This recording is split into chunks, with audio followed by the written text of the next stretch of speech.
আসসালামু আলাইকুম।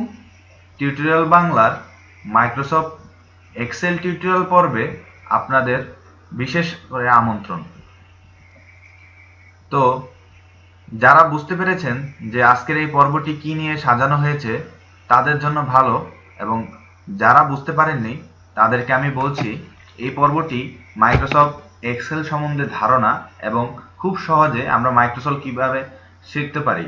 তো মাইক্রোসফট এক্সেলটা কি, ঠিক আছে? তো মাইক্রোসফট এক্সেলটা হচ্ছে আপনার স্প্রেডশিট অ্যানালাইসিস প্রোগ্রাম। অর্থাৎ আমরা যদি কোনো তথ্য, অর্থাৎ ধরেন আমাদের দেশে তো ধরেন 16 কোটি মানুষ, তাই না? সো এই 16 কোটি মানুষকে তো আমরা একটা খাতার মধ্যে লিখতে পারবো না, কয়েক কোটি কোটি মানুষ, রাইট? সো এই কোটি কোটি মানুষের জন্য রাখবে কোটি কোটি জায়গা। সো এই কোটি কোটি জায়গাগুলো আমরা এই এক্সেল শিটের মাধ্যমে সমন্বয় করতে পারবো। অর্থাৎ এই তথ্যগুলো আমরা এক্সেল শিটের মাধ্যমে বসিয়ে খুব সহজেই এগুলো বের করে ফেলতে পারবো। তো চলুন আগে জেনে নেওয়া যাক মাইক্রোসফট এক্সেল দ্বারা আমরা কি কি কাজগুলো করতে পারবো। প্রথমত, ব্যবসা বাণিজ্যের যাবতীয় হিসেব নিকেশ করা। দ্বিতীয়ত, আয় ব্যয়ের হিসাব। তৃতীয়ত, আর্থিক প্রতিবেদন তৈরি করা। বিভিন্ন ধরনের অ্যাসেসমেন্ট তৈরি করা। তথ্যাবলী গ্রাফিক্যাল উপস্থাপন করা এবং ডাটাবেস কার্যাবলী সম্পাদন করা। আচ্ছা, আমরা তো মাইক্রোসফট অফিসের অর্থাৎ আমরা যেটার মধ্যে ইংলিশ টাইপিং করি, বাংলা টাইপিং করি।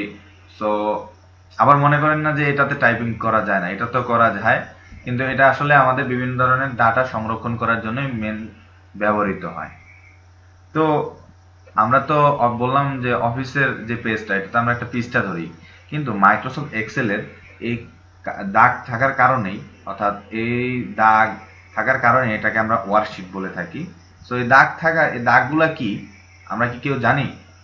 সো যারা জানি তাদের জন্য ভালো, এবং যারা জানি না তাদের জন্য আমি বলে দিচ্ছি এই দাগগুলা হচ্ছে এক একটি রো এবং কলাম। তো এখন প্রশ্ন আসতে পারে যে ভাইয়া, র এবং কলাম কাকে বলে বা কি, রাইট? সো যারা চিনি তাদের জন্য ভালো, এবং যারা চিনি না তাদের জন্য আমি দেখিয়ে দিচ্ছি র এবং কলাম কোনগুলো। তো র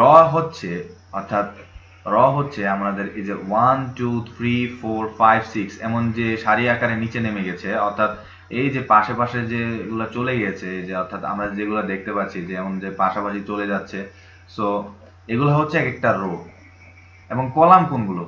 কলাম হচ্ছে এই যে এ বি, অর্থাৎ এমন লম্বা লম্বা ভাবে, এই যে লম্বা ভাবে যেগুলো নেমে যাচ্ছে A B C D E F G, এমন পরপর যে চলে যাচ্ছে, এগুলোই হচ্ছে কলাম। সো অফকোর্স আমরা বুঝতে পেরেছি যে র এবং কলাম কোনগুলো। যদি না বুঝতে পারেন অবশ্যই আমার কথাগুলো আরেকবার রিপ্লাই করে শুনে নেবেন। আচ্ছা, এখন আমরা বলতে পারবো যে ওয়ার্কশিট কাকে বলে বা কি। আচ্ছা, ওয়ার্কশিট হচ্ছে কয়েকটি র এবং কলামের সমন্বয় গঠিত হয়, তাকে ওয়ার্কশিট বলে। তো অবশ্যই আমরা জানি যে কোনগুলো র এবং কোনগুলো কলাম। সো আমরা কি জানি যে র এবং কলাম মিলে মোট কতটি সেল রয়েছে এই এক্সেল শিটের মধ্যে?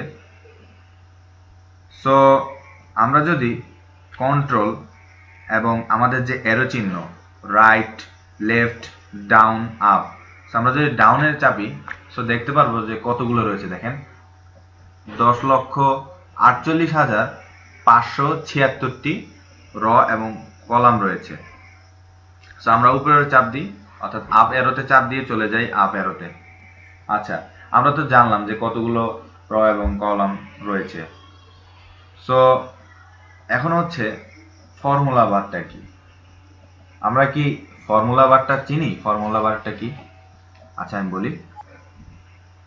ওয়ার্কশিটের কলাম হেডার, অর্থাৎ যেখানে কলামের নাম লেখা থাকে ঠিক তার উপরের লাইনটিকেই বলা হয় ফর্মুলা বার। আচ্ছা, যারা ধরতে পেরেছি তাদের জন্য ভালো, এবং যারা ধরতে পারিনি তাদের জন্য আমি বলে দিচ্ছি এটাকে বলা হয় ফর্মুলা বার।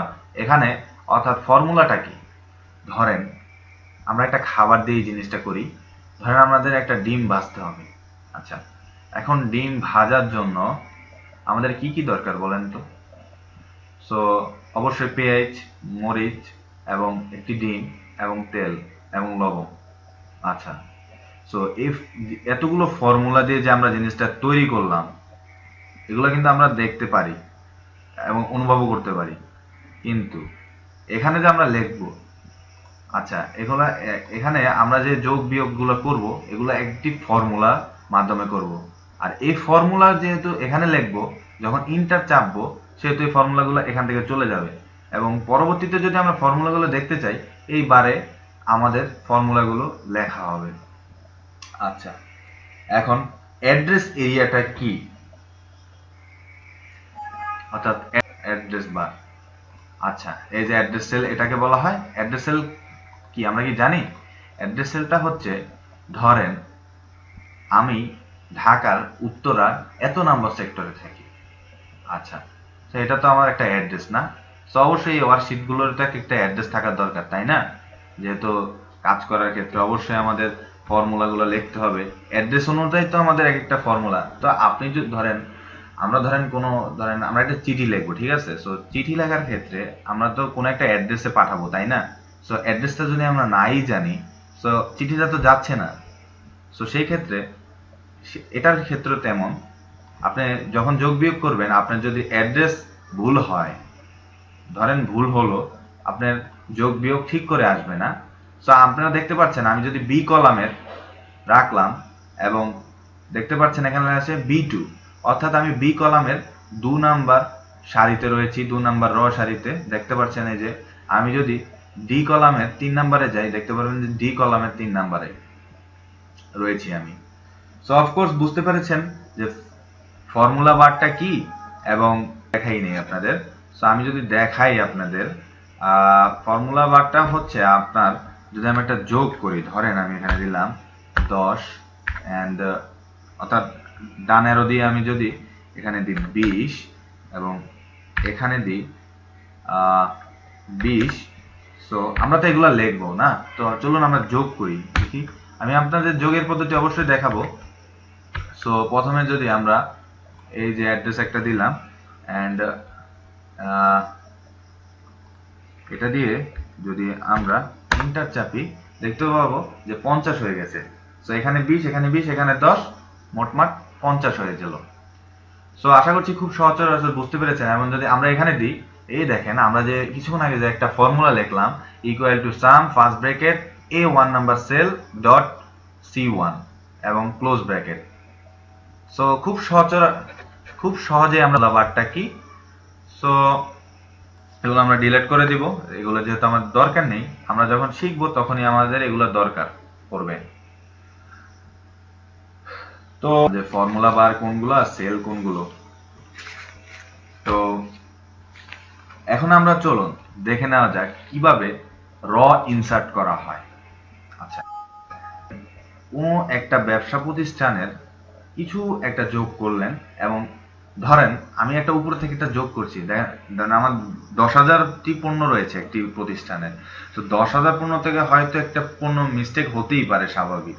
সো এই মিস্টেকটা কাটানোর জন্য আমরা কিভাবে র উপরের দিকে ইনসার্ট করব। সো দ্যাটস ওয়াই আমরা যদি চাই যে ফুল র একবারে এই আপনার এই যে এই সব র গুলো একসাথে পাশাপাশি ভাবে 2 কলাম নিচে নেমে যাবে। সো এটা যদি চাই, সো দ্যাটস ওয়াই এটা আমরা কিভাবে দেখব, এটা দেখব যে এই যে 2টা কলাম সিলেক্ট করব, ক্লিক দা ইনসার্ট, ক্লিক দা রস।